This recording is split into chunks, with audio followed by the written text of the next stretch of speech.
Welcome to கதை திரட்டு audio books. இந்த வீடியோவில் நம்ம என்ன கதை கேட்க போகிறோம்னா பூஞ்சோலை சிறுகதை.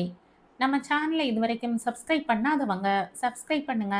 பக்கத்தில் இருக்கிற பெல் ஐகானை கிளிக் பண்ணி ஆல்ங்கிற ஆப்ஷனை ப்ரெஸ் பண்ணுங்க. ஸோ தட் நம்ம போடுற கதைகளை உடனுக்குடனே நீங்கள் கேட்கலாம். வாங்க கதைக்குள்ளே போகலாம். கோமதி தோட்டத்தை பார்த்து கொண்டு உட்கார்ந்திருந்தாள். அவள் கண்களிலே நீர் படர்ந்திருந்தது. கண்களில் தீட்டிக் கொண்டிருக்கும் மை கலையாமல் அக்கண்ணீரை உள்ளே இழுத்து கொள்ள பார்த்தாள் அவள். அழகான பெரிய பங்களாவின் முன்னிலையில் தன் முன் அலங்காரமாக புஷ்ப செடிகள் சிரிக்க சிரிக்க இருந்தும் அவள் முகத்தில் சோகத்திற்கு இடம் ஏன்? சுந்தரராமன் உள்ளே வந்தான். கோமதி எழுந்து அவன் பின்னால் சென்றாள். கோமோ, எனக்கு சீக்கிரம் சாதம் போடுகிறாயா? தோ போடுகிறேன். எங்காவது வெளியே போகப் போகிறீர்களா என்று கம்மிய குரலில் அவனை கேட்டாள் கோமதி. ஆமாம், கணேசன் தெருக்கோடியில் காத்து கொண்டிருப்பான். தோ நொடியில் சாப்பிட்டு விட்டு வருகிறேன் என்று கூறிவிட்டு வந்தேன். கோமதி பல்லை கடித்து கொண்டு இலை போட்டு பரிமாற ஆரம்பித்தாள். கோமோ, இன்று கூட்டு ஒன்னாந்தரம். எனக்குத்தான் நிதானமாக சாப்பிட முடியவில்லை. உன் கை தங்கமடி என்று புகழ்ந்தான் சுந்தரராமன்.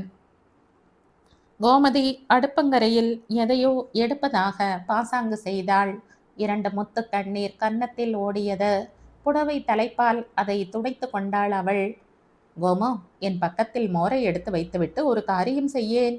நல்ல வெற்றிலையாக பார்த்து எடுத்து வை. நம் வீட்டு பாக்குப்பொடி என்றால் கணேசனுக்கு உயிர். சுண்ணாம்பு கூட அவன் வீட்டில் இராது என்று நினைக்கிறேன்.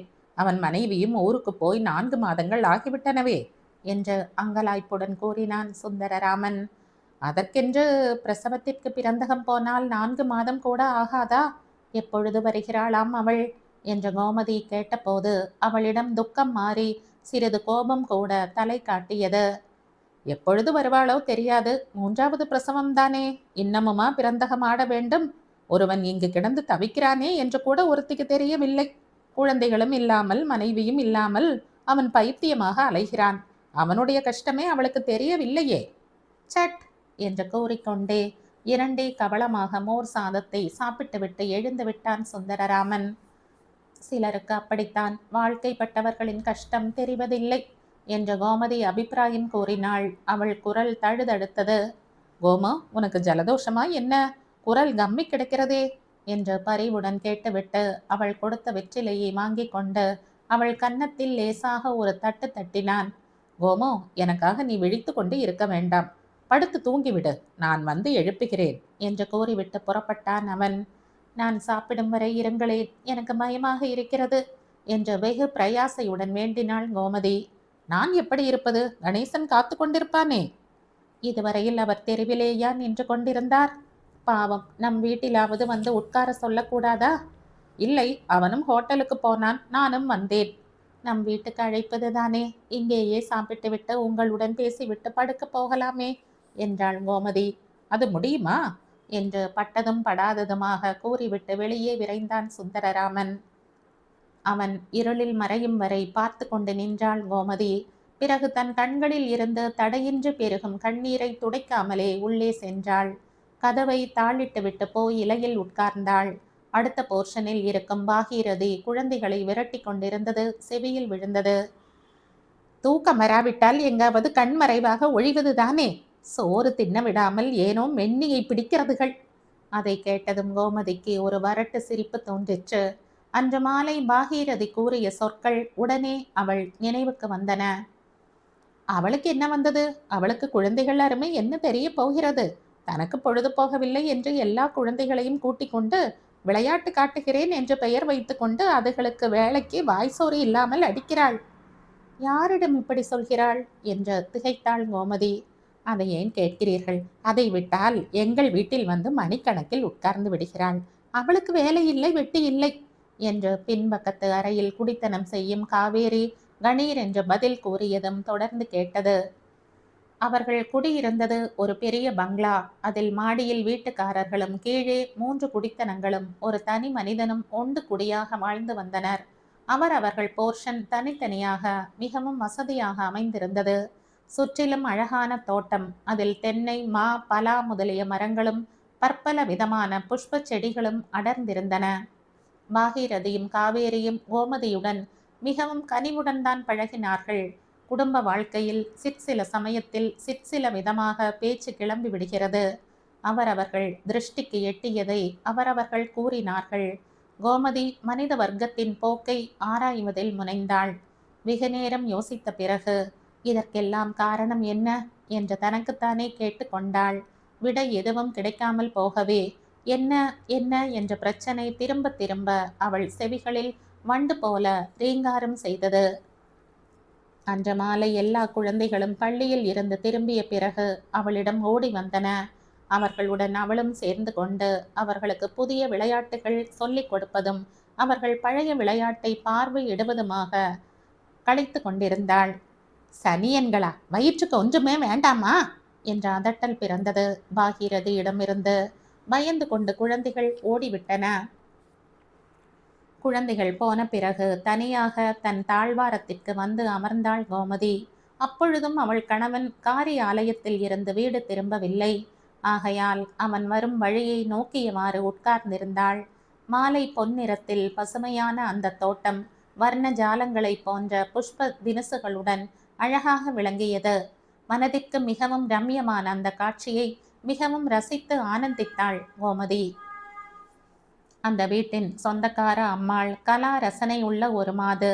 ஆகையால் செடிகளில் பாத்தியும் அமைப்புமே மிகவும் அழகாக இருக்கும். கோமதி அதை சுற்றி பார்க்க கிளம்பினாள். அப்பொழுது வேப்ப மரத்தடியில் ஒரு திண்ணையில் வீட்டுக்கார பெண்ணும் அவள் கணவனும் நெருக்கி உட்கார்ந்து பேசிக்கொண்டிருந்தனர். கோமதி தான் வந்த சுவடு தெரியாமல் திரும்பி வரும்போது தேர் அலங்கரித்தாற்போல குண்டு மல்லிகை செடி ஒன்று இருந்தது. அந்த புஷ்பங்களை கண்டதும் கோமதிக்கு சபலம் தட்டிவிட்டது. ஒரே ஒரு புஷ்பத்தை கொய்தாள். அவள் அதை தலையில் சூட்டி கொள்ளும் சமயம் மேலிருந்து வீட்டுக்கார அம்மாள் பார்த்து விட்டாள்.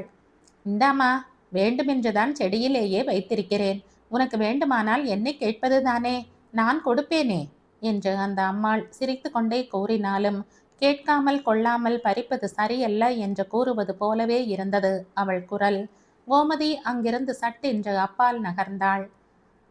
அதானே பார்த்தேன், நேற்றே ஒரு ரோஜா பூவை காணோம் என்று அந்த அம்மாள் கூறிக்கொண்டே உள்ளே போனாள். கையில் இருந்த மலருடன் நேரே மாடி ஏறினாள் கோமதி. இந்தாருங்கள், நான் ஏதோ பிரம்மையில் கிள்ளிவிட்டேன் என்று கூறிக்கொண்டே மலரை அவர்கள் வீட்டு மேஜை மேல் வைத்தாள். ஏனம்மா, நீ தலையில் வைத்துக்கொள், என்னை கேட்கக்கூடாதா? இங்கே கொய்து வைத்திருக்கிறேனே என்றுதான் சொன்னேன். வேண்டாமே, நீங்கள் படத்திற்காவது வையுங்கள். நான் தெரியாத்தனமாக எடுத்து விட்டேன். ஆனால் இது முதல் தடவை, கடைசி தடவையும் கூட. இனி தொடமாட்டேன். இத பார் கோமதி, நீ தப்பாக நினைத்து கொண்டு விட்டாயா? பூவை கொய்து விட்டால் பிறகு செடியின் அழகு குறைந்து விடுமே என்ற வருத்தமாகிவிட்டது. இந்தா, இந்த மலரை தலையில் சூட்டிக்கொள். கோமதி காது கேட்காதவள் போல் இறங்கி வந்து விட்டாள். மீண்டும் தன் இடத்திற்கு வந்து உட்கார்ந்தாள். காவேரி கணவனுடன் பேசி சிரிப்பது கேட்டது. பாகீரதி குழந்தைகளுடன் கொஞ்சுவது தெரிந்தது. அவள் மட்டும் தனிமையில் உட்கார்ந்து கொண்டிருந்தாள். அவள் நயனங்களில் நீர் மல்கி இருந்தது. அந்த வேளையில் தான் சுந்தரராமன் வேகமாக வந்தான். அவசர அவசரமாக சாப்பிட்டுவிட்டு நண்பன் கணேசனுக்கு துணையாக இருக்க விரைந்து சென்று விட்டான். தனிமையோடு அவளை சுற்றி இருளும் சேர்ந்து கொண்டது. துக்கத்தோடு தூக்கமும் கலந்து கொண்டது. கோமதி தன் சாப்பாட்டை சீக்கிரமே முடித்து கொண்டு எழுந்து வேலைகளையும் முடித்துவிட்டு படுத்து கொண்டாள். இதுவரை பயமுறுத்தி கொண்டிருந்த கண்ணீர் இப்பொழுது தாராளமாக பெருகிற்று. கடியாரம் மணி 10 அடித்தது. சுந்தரராமன் வரும் காலடி கேட்டது. அதுவரை துக்கம் தீர அழுததால் அவள் முகம் வீங்கி கிடந்தது. அம்மாளுக்கு நல்ல தூக்கம் போலிருக்கிறது என்று கூறிக்கொண்டே உள்ளே வந்து கதவை தாளிட்டான் சுந்தரராமன். செம்பில் இருந்து ஒரு டம்ளர் ஜலத்தை எடுத்து குடித்துவிட்டு, கோமோ என்று அவள் முகத்தை தூக்கினான். அவள் சுந்தர வதனம் கண்ணீரினால் நனைந்து போயிருப்பதை பார்த்து அவன் திடுக்கிட்டான். கோமோ, அழுதாயா என்ன? அசடு, என்னிடம் சொல்லக்கூடாதோ? நான் அழவும் இல்லை, ஒன்றும் இல்லை. போய் அழுதிருக்கிறாய், என்னிடம் சொன்னால் நான் விடுவே. அவள் ஒன்றும் பதில் சொல்லவில்லை. வெகு நேரம் பேசாமல் கண்ணை மட்டும் திறந்து கொண்டு படுத்திருந்தாள். கோமதி, சொல்ல மாட்டாயா என்று கடுமையாகவே கேட்டான். என் தலையில் புஷ்பம் இருக்கிறதா, பார்த்தீர்களா என்று கேட்டாள் கோமதி. அதற்காகவா அழுதாய்? அசடு, சின்ன குழந்தையா நீ? என்னை கேட்கக்கூடாதோ? நான் வாங்கி வருகிறேன். உங்களை கேட்டு வாங்கிக் கொள்ள வேண்டும். ம் அதுவும் எப்பொழுது கேட்பது? சாப்பிடக்கூட துணை இல்லாமல் பறந்து விட்டீர்கள். அதற்காக அழுதாயாக்கும்? போடி போ பைத்தியம். ஊரெல்லாம் பெரிய பெயர் பெற்ற இந்த பூஞ்சோலை பங்களாவில் உனக்கு ஒரு புஷ்பம் கிடைக்காமல் போய்விட்டதாக்கும். அவர்களை கேட்டு வாங்கிக் கொள்வதுதானே. ஒரு மனிதன் 10 மணிக்கு வீட்டுக்கு வந்தால் இப்பொழுது இதுதான் வரவேற்பு. சட், அங்கேயே இருந்து விடாமல் போய்விட்டேன். கோமதியின் மனதில் எவ்வளவோ இருந்தாலும் கணவன் கூறிய சொற்கள் அவளை தைத்தன. அவள் பணிந்து விட்டாள். என்னமோ தெரியாத்தனமாக நடந்துவிட்டேன். என் மீதுதான் குற்றம். அது போகட்டும். கணேசன் வீட்டில் என்ன பேசிக் கொண்டிருந்தீர்கள்? அவர் குழந்தையை பார்த்துவிட்டு வரப்போகலையா என்ற பேச்சை மாற்றினாள் கோமதி. அவள் தாழ்ந்து போனதும் கணவனின் மனதிலே கனிவும் இரக்கமும் இடம் பெற்றன. கோமு, நீ ஏன் அழுதா என்று சொல்ல மாட்டாயா? என்னவோ தனியாக உட்கார்ந்து கிடக்கிறேன். காலையில் இருந்து சற்று தூக்கம் வருகிறது. அண்டை அகத்து குழந்தைகளை வைத்துக் கொள்வதுதானே. இல்லாவிட்டால் சற்று நேரம் அவர்கள் வீட்டுக்காவது போய் பேசிக் கொண்டிருப்பதுதானே. எத்தனை நேரம்தான் அசல் வீட்டு குழந்தைகள் நம் வீட்டிலேயே இருக்கும். மேலும் அவரவர்கள் வீட்டில் அவரவர்கள் கணவன் மனைவிமார்கள் பேசிக் கொண்டிருக்கிறார்கள். மறுபடியும் அவள் குரல் கம்மிற்று. பாவம், தனியாக இருந்தாயல்லவா?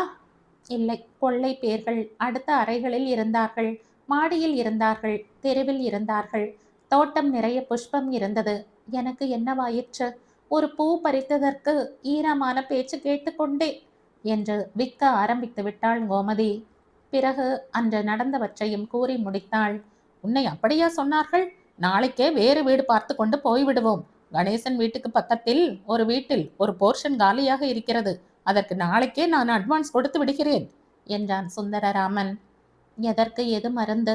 எல்லோரையும் போல் நீங்கள் ஒருவர் வீட்டில் இருந்தால் போதுமே. அதை விட்டு வீடு என்ன செய்யும் என்று நினைத்து கொண்டாள் அவள். ஆனால் ஏதாவது சொல்லி கணவனின் மனதை கலைக்க இஷ்டப்படவில்லை. இவ்வளவு வசதி அதில் இருக்குமோ இருக்காதோ? குழாய் ஜலம் வருமா? கிணறு இருக்கிறதா? காற்று வருமா என்று கேட்டாள். பேஷாக இருக்கும், தனியாகவும் இருக்கும். இதுவும் தான் தனியாகத்தானே இருக்கிறது. இந்த சின்ன விஷயங்களை எல்லாம் பாராட்டி கொண்டு வேறு வீடு பார்க்க வேண்டாம். என் கோமுவை ஒருவர் இழிவாக பேசுவது அப்புறம் அந்த வீட்டில் இருப்பதா என்ற ஒரே பிடிவாதமாக கூறிவிட்டான் சுந்தரராமன். அதற்கு அடுத்த வாரமே அவர்கள் வீடு மாறி போய்விட்டார்கள். அங்கு போன காலம் நல்ல காலமோ என்று கூறும்படி இருந்தது. கோமதி கருவுற்றாள். தான் தனியாக இருந்தது போக இப்பொழுது சுந்தரராமனை தனியாக வீட்டை காவல் காக்கும்படி செய்துவிட்டு பூச்சூட்டல் என்றும் மசக்கை என்றும் பிறந்தகம் போவதும் வருவதுமாக இருக்கத் தொடங்கினாள். கணேசனை அழைத்து வைத்துக் கொள்ளுங்கள் என்று கூறிவிட்டு செல்வாள் அவள். வந்ததுமே முதலில் அதை விசாரிப்பாள். அவன் எப்படியும் வருவான். குழந்தைகள் விடமாட்டேன் என்கிறதுகளாம். மனைவியையும் தனியாக வீட்டில் விட்டுவிட்டு எப்படி வருவான்? அவள் மிகவும் பயந்த சுபாவமாம் என்ற பதில் அளிப்பான் சுந்தரராமன். கோமதி தன் நாக்கை கன்னத்தில் அடைத்து கொண்டு சிரித்து கொண்டே இருப்பாள். கடிதம் மேல் கடிதம் எழுதி குழந்தை பிறந்த 3ஆம் மாதமே மனைவியை வரவழைத்து கொண்டு விட்டான் சுந்தரராமன். பெண்ணுடன் வந்த கோமதியின் தாயாரும் ஊருக்கு திரும்பி விட்டாள். அன்று கணவனும் மனைவியும் ஒரு பக்கம் தாழ்வாரத்தில் உட்கார்ந்து கொண்டிருந்தார்கள். கீழே பாயை விரித்து குழந்தையை கிடத்தி இருந்தனர். சுந்தரராமன் அதன் அருகில் படுத்து கொண்டு விளையாடி கொண்டிருந்தான். கோமதி ஒரு தொட்டியில் இருக்கும் ரோஜா செடிக்கு தண்ணீர் ஊற்றி கொண்டிருந்தாள். கோமு, உனக்கு பூஞ்சோலை பங்களாவை விட்டு வந்தது மனசுக்கு குறைதான் அல்லவா? உண்மையை சொல் என்று கேட்டான் சுந்தரராமன். ஒரு காலம் இல்லை. என் ஒரு ரோஜா செடிதான் எனக்கு பூஞ்சோலை. ஒரு செம்பு நீர் விடவோ ஒரு மொட்டை கிள்ளி எடுக்கவோ என்னுடையது என்று இருக்கும் இந்த ஒரு செடிதான் எனக்கு உயர்த்தி. ஊரில் இருக்கும் பூஞ்சோலை எல்லாம் எனக்கெதற்கு என்று அவள் கூறும்போது அவள் கண்கள் தாமாகவே வாத்சல்ய மிகுதியுடன் தன் குழந்தையை நாடி தழுவி கொண்டன. மிகவும் அழகாக இருந்தது அந்த வீடு என்றான் சுந்தரராமன். ஆனால் இது கணேசன் வீட்டுக்கு பக்கத்தில் இருக்கிறது. சொல்ல மறந்து விட்டேனே, அவர் குழந்தைக்கு இப்பொழுது ஜுரம் அடிக்கிறது. உங்கள் நண்பர் பைத்தியம் பிடித்தவர் மாதிரி தனியே உட்கார்ந்து கொண்டிருப்பார். முன்பெல்லாம் போய் போய் உட்கார்ந்து கொள்வீர்களே, இப்பொழுது சமயத்துக்கு போகாமல் எங்கே இருக்கிறீர்களே? போடி பைத்தியம், இந்த குட்டி கழுதையை விட்டுவிட்டு எப்படி போவான் ஒருவன் என்று கூறிவிட்டு தன் குழந்தையை கையில் தூக்கி குலுக்குவதிலும் கொஞ்சி கொஞ்சி முத்தம் கொடுப்பதிலும் மும்முரமாக ஈடுபட்டான் சுந்தரராமன். கோமதி தன் கணவனையே கண் கொட்டாமல் பார்த்தாள். ஆனால் அவள் மனதில் பழைய நினைவினால் கசப்பு தோன்றவில்லை. தற்போதைய இன்ப காட்சிதான் அவள் கண்களில் நிறைந்து காணப்பட்டது. 1951ஆம் ஆண்டு வெளிவந்த சிறுகதை இது. இந்த கதை உங்களுக்கு பிடிச்சிருந்தா லைக் பண்ணுங்க, ஷேர் பண்ணுங்க, சப்ஸ்கிரைப் பண்ணுங்க. மற்றும் ஒரு இன்ட்ரெஸ்டிங்கான கதையோட அடுத்த வீடியோல சந்திப்போம். பாய். தேங்க்யூ.